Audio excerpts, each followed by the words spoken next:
going on, everybody? Welcome back to another episode of the HotZone Hitting Podcast. I'm your host, Jackson Tyre. This is Andrew Amato. How's it going, Jackson? How we doing today? Going good. How about yourself? Good, man. Good. Little thunderstorms out here in the Delaware area today, as you know. So, looking at that out my window right now. But besides that, life's good, man. Can't complain. Beautiful weekend.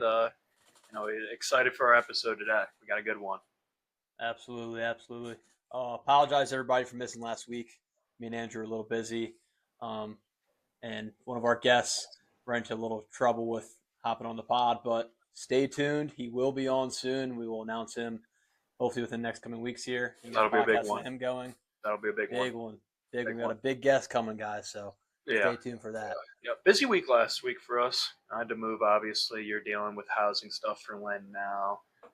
One of my roommates, LT, our catcher from last year, just got back here. So, yeah, it's been busy, man. But, busy is good. Busy is good, that's for sure. So, obviously, as you know here, Jackson, starting off today with our dropping ball knowledge segment, as always.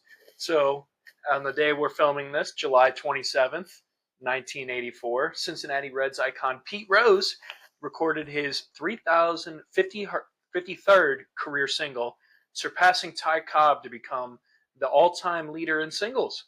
And then Rose, famously known as Charlie Hustle, achieved the feat in a game against the Philadelphia Phillies, cementing his reputation as one of baseball's most relentless and consistent hitters, which he was. He was a legend.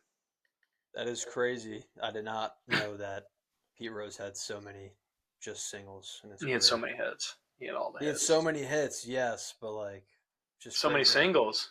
Alert! Didn't like to get his double. Didn't like to get his double homer swing off, man. Not a lot of people get 3,000 hits in general for just him to have over 3,000 singles. It's insane. He's a legend. Nuts. One of the best all time, if not the best. Up for debate, definitely. He was an animal. Without a doubt. I mean, that's controversial, but he'll always be my 1-1. Pure bat to ball, I think. Either Pete or Tony Gwynn, though, for sure. Tony Gwynn, for sure. Hey, man, I don't know. Pete Rose, I mean, all-time hits, I know, but Tony Gwynn with his strikeout and his two-strike approach, man, I don't know. It's a tough debate.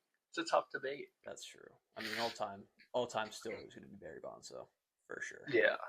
Insane. You can't debate that. Yeah, the coolest thing about that, dude, was last summer I was playing up in Saugerties when I was rehabbing my leg, and his nephew Peyton plays at Rutgers now, and just picking his brain about everything that Barry talks about hitting, and how so he left for a week to go out there to hit with his uncle at the Giants stadium, and dude, when he came back, he was showing me videos of all these really simple swing movements and cage swings, and the videos were so unique to me too because most of them were just talking rather than videos. They were just talking, hitting, 100%. And there was probably 5 or 6 swings, if that. Whereas I feel a lot of young hitters and hitters around our age and even former teammates are so glued to taking 100 videos of their swings trying to find the perfect swing when really it's just checking the basic boxes. I thought that was neat. Especially, on the topic of Barry, learning about that and just hearing the conversations and picking his brain. Man, I mean, what a the greatest. I'll stand on that. It is. He is the greatest, and that's facts. Though, it's such a weird and complicated but simple subject. Just hitting in general. I mean, so many hitting coaches, will overcomplicate things or just make the swing more than what it truly is, and I get it because the whole biomechanics and movement and all this kinetic chain, all that type of stuff. Yes, that is such a huge part of the swing and hitting in general. But I mean, there's a reason why so many greats just are so simple with everything. The body just figures itself out. Without a doubt. Without a doubt. Mind, especially the way you approach it mentally, just what you tell yourself, what you're thinking, I feel like before I was on junior, sophomore year of high school, I feel like everything for me in terms of the game was more physical swing wise. If I played bad, it was something because my swing was wrong or something didn't feel right. But as I got older and shifted, I've probably taken 70-30 more mental training and mental thought versus like swing mechanics itself now for me. I mean, because that's just what it is. Like at the end of the day, like for the youth, I mean, yeah, for the youth, like you got to kind of focus more on mechanics wise, just because you're building the foundation. Like Hmm. especially once you get to college, man. Like at this point, like your movement patterns are your movement patterns, and Yeah, there's not for much that's sure. going to change that. I mean, if you need, it's very rare you need like a complete overhaul of Hmm. movements of your swing, dude. So I mean, like at this point, like especially college pro guys, like you're not worrying about like too much No, mechanically. Most of it's mentally. I no. I mean, mean, at the end of end the of day, season, you'll figure stuff out mechanically a little bit. You'll tweak yeah, stuff, but like for sure. you're But not worried about that. likewise, I mean, at the end of the day, the sport is just simply bat to ball. Just trying to find yourself to get in the best positions to do so. Yeah, Whatever happens at, you just run like hell and hope the ball finds some grass. no, for sure. I mean, that's how it is. That's how it has to be. If you Yeah, overcomplicate things at this level, man, you're done. it's game It's over. over. But all right, I heard that thunder. Yeah, crazy Crazy, man, crazy crazy out things here. going It's on. been raining. It's been a rainy summer, dude. It's been tough, but Mm-hmm. is what it is. At least it's staying warm out in Delaware. It Once is. that once that fall season hits, man, oh boy, it's gonna get rough Brisk, for rough for the brisk. Delaware kids out here. They'll learn Been that Bob Hanna wind real quick. oh yeah, 22 years, man. You don't get used to it. Swear, For sure. just Awesome. gotta embrace it. But But all anyhow, right, let's yeah, get our guests in here real quick. Let's get our let's do guests it. in. There he is. He's not even Dino! at the He's not even here, man. there he What's There he up? is. is. Hey, There he Dean, is. how are you? What's up, boys? What's What's up, Dean? going How on, are big you? dog? Good, how are you? Thanks for having me. Appreciate it. Of Thanks for course. coming on, man. We appreciate it. Thanks for having me. All For right, sure. here. Let's get into your introduction, Dean. You let me know. You let me know if I miss anything. You correct me if any of my facts are wrong. Sounds All good. right. Hold me accountable here. I got you. All right. Standout infielder for Fairfield University in the MAC, the Metro Atlantic Athletic Conference. Impressive high school career at, what is it, Ramapo? Ramapo. Ramapo. Yeah. Great high school career at Ramapo. Hit 467, set single game record with 6 hits, and joined the Stags for his freshman year of college, earning MAC rookie team honors in 2022 and having a very big breakout year as a junior in 2024, Dean earned all MAC first team honors, shattering the conference and school single season hits record with 96, ranking him 8th nationally in total hits and 5th in the country in hits per game. Dean collected 29 multi-hit games, 15 with 3 or more hits, and he hit for the cycle in 4 at-bats and tied the school's record in a game with 6 hits. Over the course of the season, Dean reached base 52 of his 56 starts. Played summer league seasons in the Futures League with Norwich Sea Unicorns in 23 and 24, leading the league with a 422 batting average and leading them to a championship. And some has nicknamed Dean as Deanie Houdini, I guess, for the Sea Unicorns, correct? I guess that's one from the unicorns, huh, Dean? I found that on the website. One of the media guys used to call me that. In 2025, Dean led the Stags to the MAC championship with a Oppo Field Grand Slam, clinching the chip and matching his own school record and conference record with the single season hits. And he also competed in the 2025 Conway Regional, where he ended his college career. That everything, Dean? Did I get it? That's pretty good. Pretty Very damn good good resume. career there, Dino. It's a My very good God, resume. you get enough hits. You share enough hits with the rest of your squad. I tried. Dean, how we doing, babe? Good, how are you boys? Good, bro. What have you been up to since the college career has come to a close? Spooling, man. Chilling. Enjoying summer. Oh yeah, Good. oh yeah. Good stuff. How's vacation, Dean? How'd you enjoy that? So saw you were out there in the Oh, Bahamas or something. it was great. Played some golf. Went to some nice restaurants. It was good. Yeah, you happen to run into a few celebrities over there, huh? Yeah, playing some golf and getting off like the 6th hole, and Dr. J's like right behind us. That's so sick. Dr. J? Almost drilled our cart. He's right No behind way. us. He's like, That's yeah. sick. It was You talked to fucking him at all or wild. no? I like briefly. He was like, "Yeah, sorry, man." I was like, "You all good, brother?" I was like, "You good, That's crazy. That's Dr. so funny. J. You didn't get a picture with him, Dean? bro?" He was like annoying about it. He's like, "I don't like the pictures, man." I was like, "All right." Really? Yeah, he wasn't about the pictures, but I That's mean, upsetting. he's a, good dude. he's probably he's had years of taking Oh pictures of yeah. fans, dude. Yeah, he's a Oh yeah. big He's dude. probably he's He's over on it by now, vacation. probably. Yeah, he's living life. It's crazy. That's awesome. So what else is up, Dean? Anything else? Obviously, summertime, school ball just ended up. What's kind of been on your mind lately? What's been going on? Just outside of baseball and just life in general, man. Obviously, baseball was everything, and now that's you've had a big gap in that. So what's kind of been that transition into this summer for you?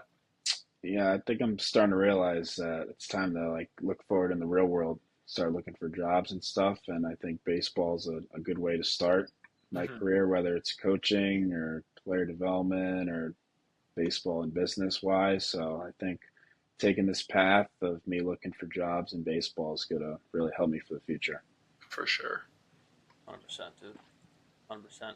Plus, obviously, more than a blessing to stay on the game however long you can. Got to, Absolutely.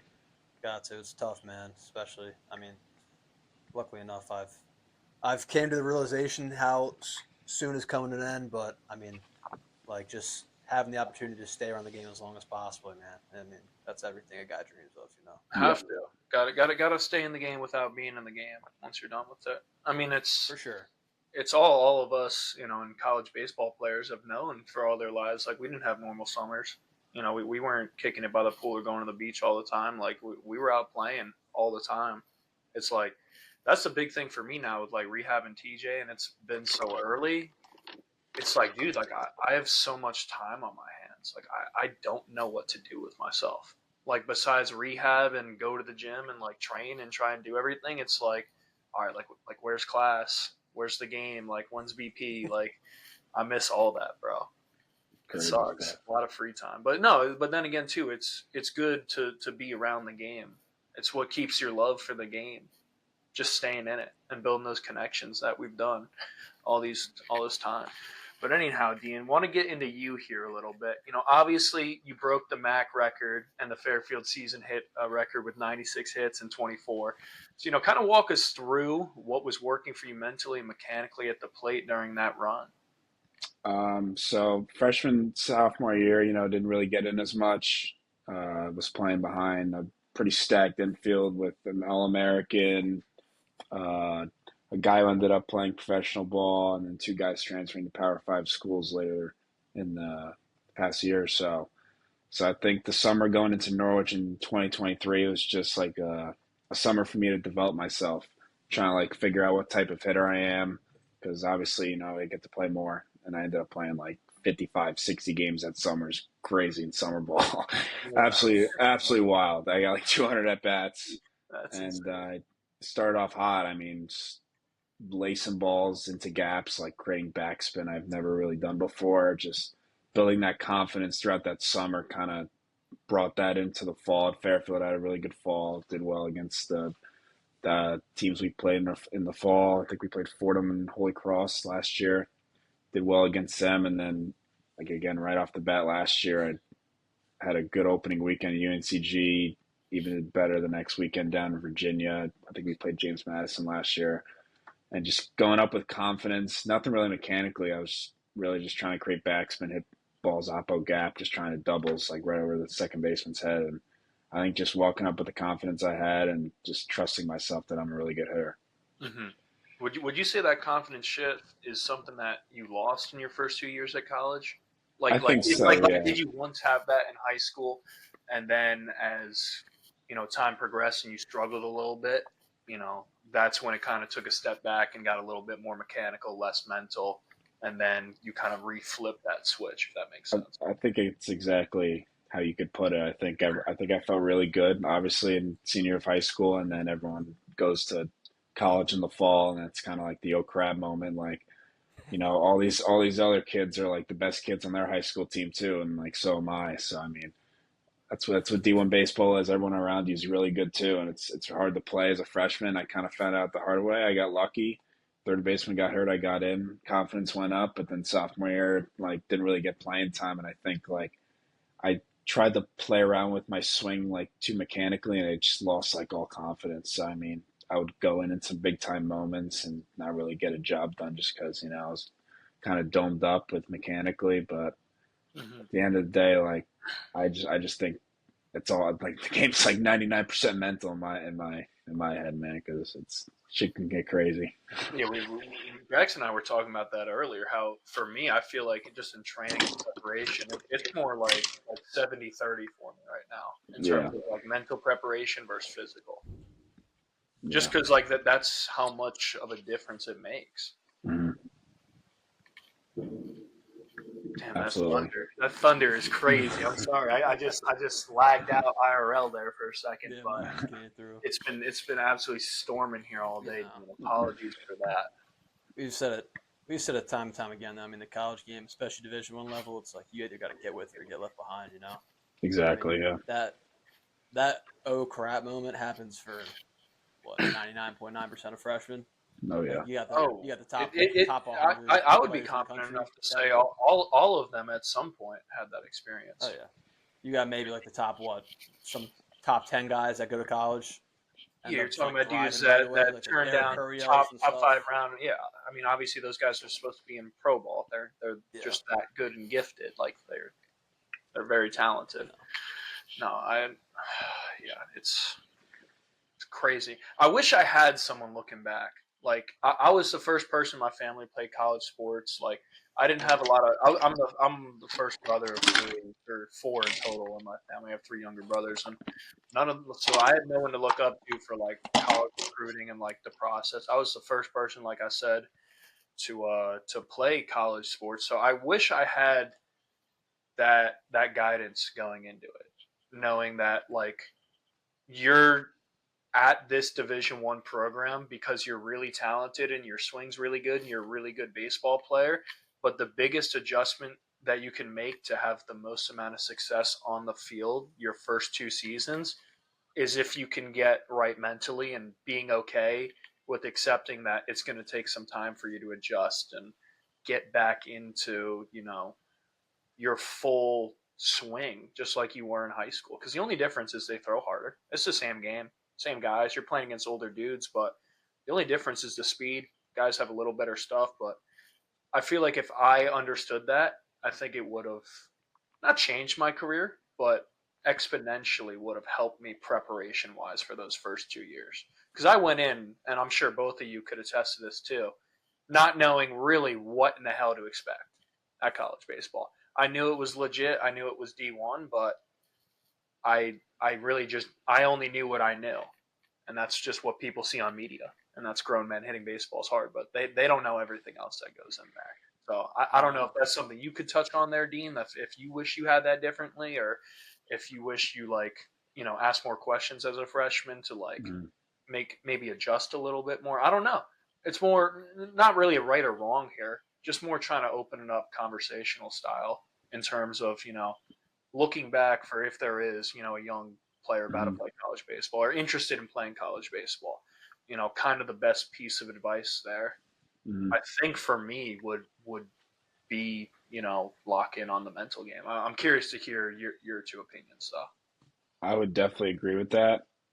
This past year, we actually added in the fall a mental coach to kind of help us. Starting with the fall, we'd have it like every Tuesday night, and I think it was big for me, but it was definitely big for the underclassmen Hmm. who didn't really realize how big mental like ties into baseball. And I think the biggest part about it for me was creating like routines in like certain game situations and stuff like that. And some of the clips he'd play would be like crazy. I remember he played this like at bat with like I forget who was pitching, but it was some dude on the mound on the Rangers. He was facing Judge, and it was like every single pitch, like the pitcher would step off, he'd go through a routine. Judge would step out of the box, he'd go through a routine. Hmm. And like I just kind of started like watching these videos, and he had us all create routines. And I think like having like a two strike routine for me, like I when I would go down like 0-2, I would have a routine of like going out, stepping out of the box. I'd like to take like a deep breath and I'd look at the left field foul pole and like in Akron Ice, like let it go, like flush it, Hmm. and I would like scrape the dirt, like get that out of the way, kind Yeah. of thing. And then like you guys probably heard like the term vocal points on your bats and stuff, like Hmm. taking a deep breath. And I Yeah. think like just like setting my stone on that in the fall, like doing it in inter squads and then bringing it into like the preseason in the winter. It was just like there for me in the spring, and like the mental game was like a huge difference in my game this year. Yeah. That's big coming from you too, and especially for anyone listening or that has played with you, because I feel like you know getting in that group setting and doing that as a team could be really beneficial, but also when you're with 40 college students it could also be counterproductive, as you'll have that group of 5 to 10 people, as you probably had, saying this is stupid, making fun of him, like cracking one liners at saying Exactly. something or Yeah. something to help you. Yeah, so you're obviously going to have that too, but it's great to hear it from your opinion, Dean. Obviously it almost transformed your whole college baseball career, locking in on that mental side of it there. So it's really, really, I think, you know, how do I phrase this? I think it's important for young viewers and listeners out there to, be okay with stepping outside of your comfort zone, and when these opportunities are presented to you, whether it's in a team setting or group setting or one on one, to truly take advantage of those opportunities, because it really could change your career, as you said. I mean, what do you hit your freshman year, 260? Not even. Yeah, that's like Low 200s, yeah, probably. you went So from hitting what happens? 220 to having a 96 hit year. So I mean, it matters. The stuff definitely matters. Mm. Yeah, absolutely. I To, agree. to build off that too, I think like the biggest part of what you were saying, Andy, the back half of it was that like a lot of young guys, they got to understand that it takes time. It takes time, Hmm. and not only just the mental side of things turn around could take time, but at the same time, like going into college, like kids got to understand that like the freshmen especially, like the biggest wake up call is when you understand like the business side of the college athletics part. Hmm. That was the biggest problem with me, is not understanding that and like just getting confused with it, and then ended up confusing myself. So like for me, I had like almost like the opposite of like a freshman experience. I came in and like I thrived right away. Right away. Like in the fall I hit like 330, 340. I was Hmm. like a top 3 batter in like every offensive category in the fall. And I told myself, I'm like, wow, I really earned a shot here to play. And then I went to that fall exit meeting and I got redshirted my freshman year. And that like confused me and domed me up, thinking, oh, like maybe I wasn't good enough. I just started looking at all the guys playing and stuff, trying to change my game to match them, the guys on the field. And what I didn't like fully take a step back and realize is like, hey, I'm coming into college fresh off COVID. Like there's 6 years, there's plenty of 5th year, 6 years, just older guys that have already That have been that have doing it for years. doing it. And whether or not they earned it in the fall, whether or not like I earned it more than them in the fall, like they've already had that 4 or 5 years of proof, Yeah. and they've earned that right to be playing because because coach already trusts them more and he knows them more and he knows what he's going to get out of them. And I didn't understand that at first. I didn't Yeah. understand that like it maybe might just take time for me to get on the field. And Yeah. then that ended up hurting me for that next year when I had a chance to get on the field, and I struggled because I spent that whole redshirt freshman year trying to change myself to be someone I'm not, when I should Yeah, just be I making I myself was gonna better. touch on that there, Jackson. I like that you brought up the point that you tried to change yourself because you thought that what you were doing wasn't good enough. Yeah, Because it's a thing that so that's many the kids first, have. that's human nature. That's human Yeah, nature, man. yeah. When something doesn't go your way, or maybe it's in baseball or it's in your job or life, the first thing we do as humans is to look at ourselves and say, what did I do wrong? It's like, Not for sure. you know, most of the time it could have been your fault. Really, you could have done something bad too. But then again, in those situations too, you have to understand there's an outside lens. There's a lot more moving parts and pieces in a whole industry of this game that you're just introduced to for the first time. Like Yeah, this is the first time in your life that like a university is paying you scholarship money to represent them and play for them. not for sure. But like before that, travel ball, high school, like you're paying the school to play. You're paying the travel ball team to play. You're paying for coaches. Like, this is different. Like, coach has to put the best 9 guys out that he feels is going to get a win, or he's not putting food on the table in a year or two. That's just how it is. 100%. I'm curious, Dean, anything on that for you at Fairfield there in that regards? Whether it was you or a teammate, you don't have to name names. Just in Yeah. I mean, obviously everyone wants to come in and play as a freshman, but I mean the chances of it are slim to none, in my opinion. Like, I was saying more here though towards like the terms of like they struggled or they didn't succeed or like they did everything they could, still didn't get the result they wanted, and then they changed like themselves, their swing, their play style, their personality to try and match what's in front of them. I think I think I would say there's a few guys in that case, pitchers or hitters, in my opinion, that would try to critique or use styles of older guys that have gone through the program, trying to like reach out to them and see what they do in like the weight room or their pre-work or whatever they do. Which like could be beneficial to establish routine. Don't get me wrong there. I'm all for that. 100%. Yeah. There just needs to be like a baseline, like is it too much kind of thing? Sure. Is it like, hey, am I trying to do an adjustment because like one little thing in my swing doesn't feel right and I've been struggling a little bit? Or am I taking a whole off season to try and become this senior outfielder so I can be him next year and make my swing look like him, try and make my build like him? You just can't do that. You have to be yourself. That's why you got recruited to play college baseball. Yeah. It's just preparing yourself, like hearing other, teammates like whatever, like descriptions or play styles to make yourself better, not to be like that player. Yeah. As I would say. Yeah, I agree on that regard. Well, anyhow, transitioning here, Dean, obviously you've had a lot of massive moments at Fairfield, a lot of accolades. They call you Mr. Stag for a reason over there. Big one that comes to mind that we'll get into a little bit later, but opposite field grand slam that you sent Fairfield, or that you hit for Fairfield, I should say, MAC Championship Series game. Obviously, how do you stay calm and locked in during high pressure moments like that in those situations that allow you to come through in those big moments when your team needed it?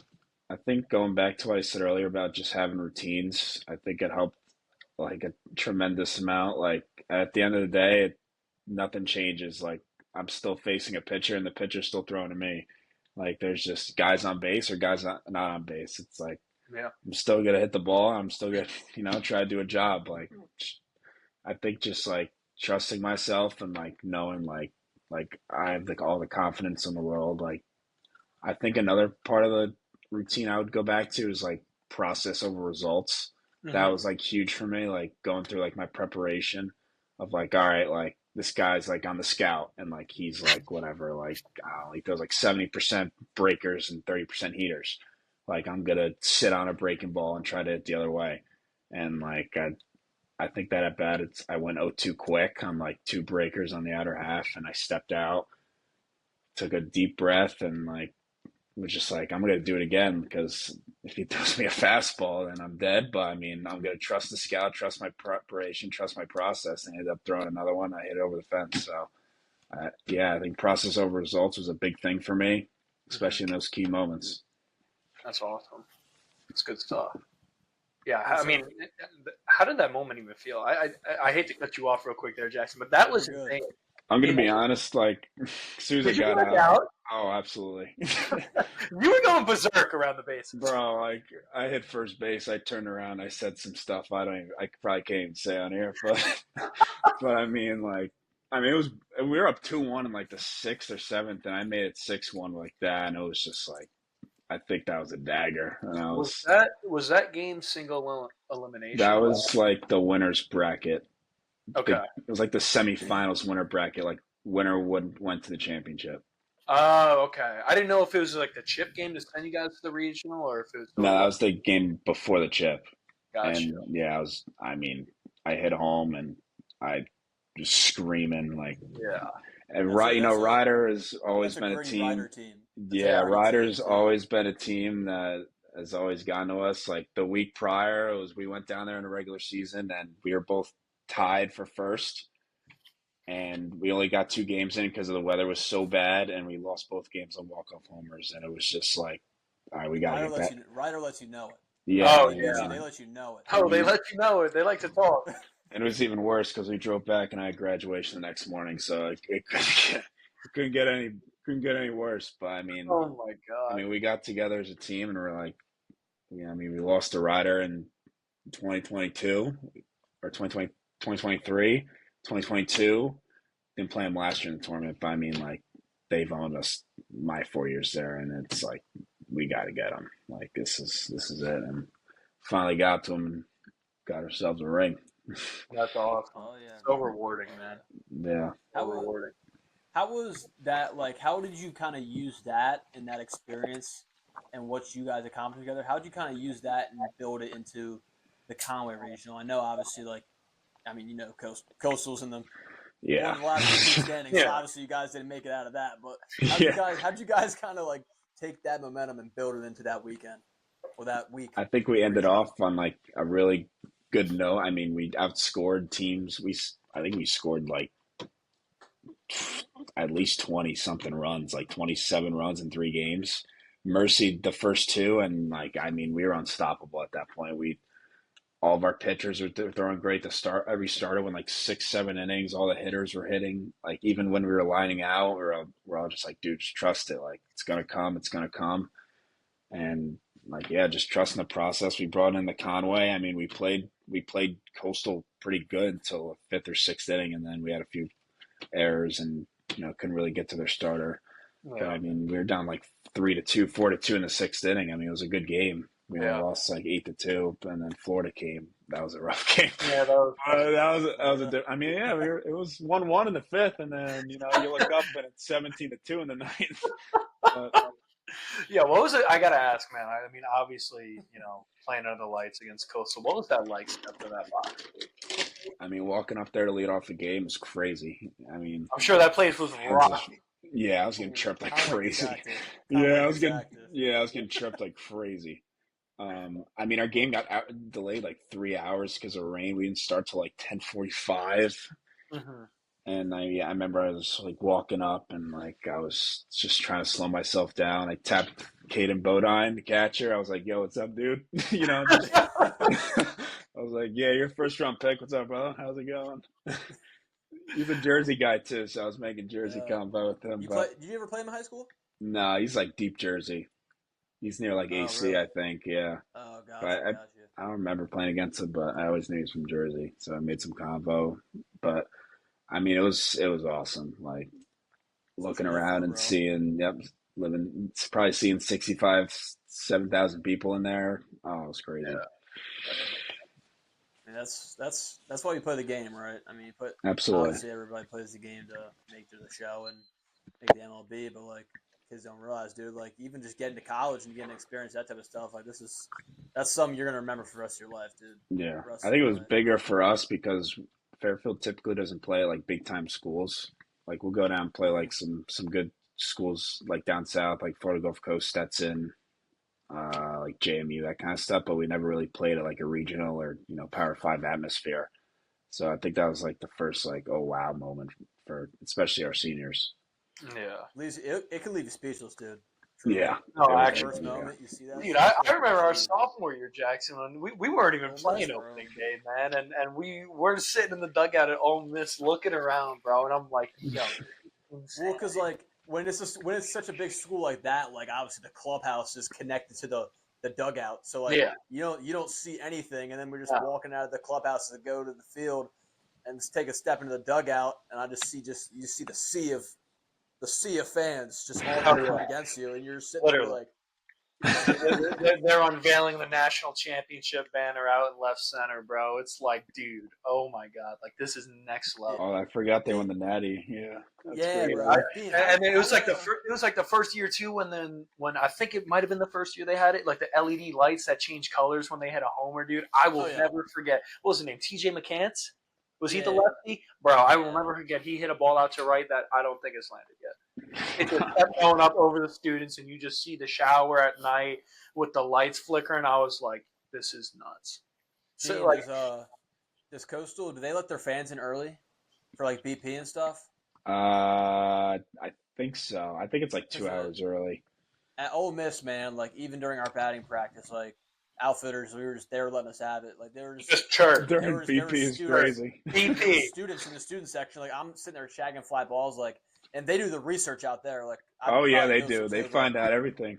I mean the Ole Miss kids knew everything about my life. My mom, my sister, they knew all that stuff. It's I'm sitting there, I'm like, crazy. wow. I'm just like, wow.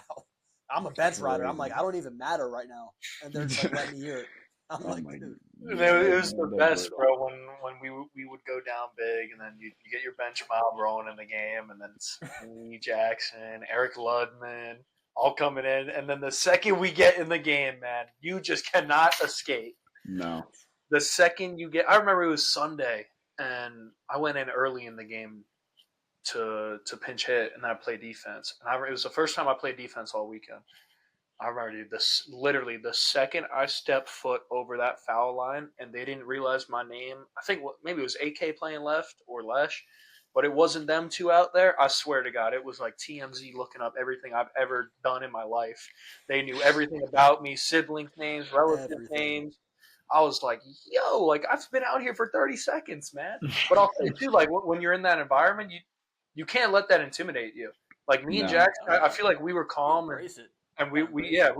we were like laughing out there, giggling, like it was funny. Like nothing was too extreme. Like we were out there like playing loose, playing free. We're like, let's get some at bats and have fun, play baseball and enjoy this stage. I feel like too, like if someone listening gets that opportunity to play in front of that crowd, like embrace it, enjoy it, talk with the fans, like they're We people also too. have to. You have You to. have to. You I have to. mean, If not, it's miserable. If not, it's miserable. that's been a fan or that's been to a baseball game as a fan and has chirped the other team, like they feel the same way you have before. Like they're saying it to get a rise out of you. So if you show that you're mad at I it, mean, you you're just know gonna us rile too, them up bro. even more. The odds of us, if roles were reversed, or if we were at a college baseball game, we're probably doing the same thing, man. Probably doing the same exact If thing. I'm an Ole Miss student, I am living for weekends Yeah, at Swayze. that's what I'm Living saying. for it. If you're in a frat and you're out there, you're with your fraternity brothers out there in right field at Swayze, and you're watching open day after your team just won a natty, yeah, you're going nuts. You're showing up there at BP. Are you kidding me? Who wouldn't? Who wouldn't, man? I mean, Oh that's man, yeah. But what an experience. I mean, just you live for those moments. It's why we do what we do. for sure, man. It's For sure. incredible. So Dean, Dean, or got yeah, got go for it, Jax. this is our kind of our last question we want to ask you. Just kind of going off of like all of our college experiences, specifically your college experiences. How will you kind of take these experiences and everything you've learned through these last 4 years? How will you kind of take that into your work life? I know you said you want to obviously stay around the game and get into coaching and stuff like that. So, Mhm. kind of how will you take everything and kind of bring that into your professional life now? That's a good question. I think the main reason or the main thing I would take away from college baseball or just a college experience as a whole is, like creating a network of like people, whether it's baseball or if it's out of baseball. Just like creating like a friend group or like a bunch of people like, like your boys. Like I don't know off the field, like I'm gonna talk to all my roommates for like the next, 30, 40 years. We're gonna go to each other's weddings. We're gonna hang out with them, that kind of stuff.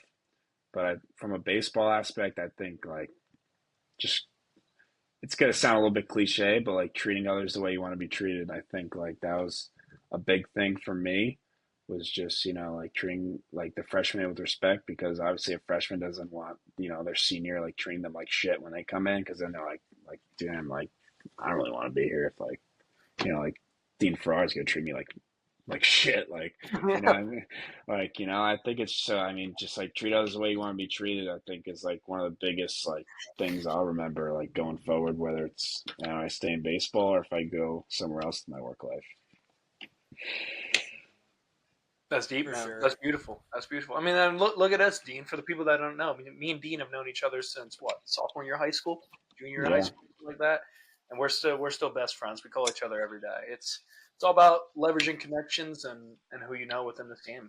It's absolutely. more than like I said on previous episodes, and Jax knows this too. It's in my opinion, it's more than a game. It's an outlook on life. This game is beautiful, and it teaches you a lot of things about yourself and about life as a whole in Hmm. general. So that's beautiful stuff there. Dean wanted Finish to time. yeah wanted to jump into this too here, Jax. Obviously, it's time here to look at this backside Oh. grand slam. We're on synergy. Semifinal. Oh, we Oh, pull yeah. up the synergy. Oh, Here we yeah. go, Dean.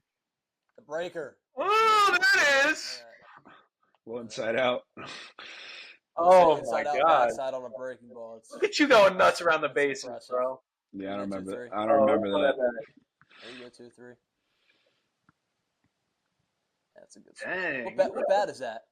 Bro, we got new icons for the tournament. That's the new icon? Really? Yeah, it's Baby Blue. It's sick. Yeah. That's so sick.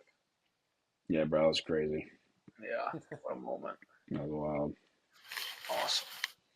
Awesome. Well, Dean, man, I mean, obviously, fantastic catching up with you as always, brother. Thank you for coming on again. It was an absolute pleasure to have you on the pod, and congratulations on what a tremendous college career, man. I mean, enticing the history books over there at Fairfield forever. No one's going to take that away now. So, congratulations again, man. Really, really proud of you. It was a lot of fun watching you grow over these last couple of years. Appreciate it. Thank you, boys, for having me. It was a blast. Real quick, plug your new gram, man. Oh, yeah. Plug that new Instagram. Dean Ferrara hitting. Come on now. There you go. There you go. Come on now. Baby. Come on Let's now. go. Part of the team Get now. those followers up. Come on now. Yes, sir. Literally. Everybody go give him a follow. Yes, Give him sir. a follow. Please do. Appreciate it, boys. All right. Of course, Dino. Thanks for being here, bro. Appreciate it. Thank you. All right, fellas. That's gonna wrap up this episode. We got episode 5 coming up now, Andy. 4 or 5? I think. 1 a.m. Let me check right now. I think we just dropped 3, so this is number 4 coming up. This is number 4 coming up. All right, cool. Well, episode 4 will come out next Tuesday. Don't even know the date, honestly, but 29. next Tuesday, 29. No, that's for this episode. But the next. Oh one yes. after that- Yes, that So- will be August. Let me pull it up real That's quick. 5th, right? August 5th. Yes. August 5th, baby. August 5th, we'll be dropping our episode 4. So, yeah, tune in, guys. Tune in. Obviously, click the subscribe button, please, if you guys want to see more episodes, see more guests. Like I said, we got some big guests lined up soon, so keep tuning in, keep supporting the pod, and we appreciate you guys. So, thank you, everybody. We'll catch you next time.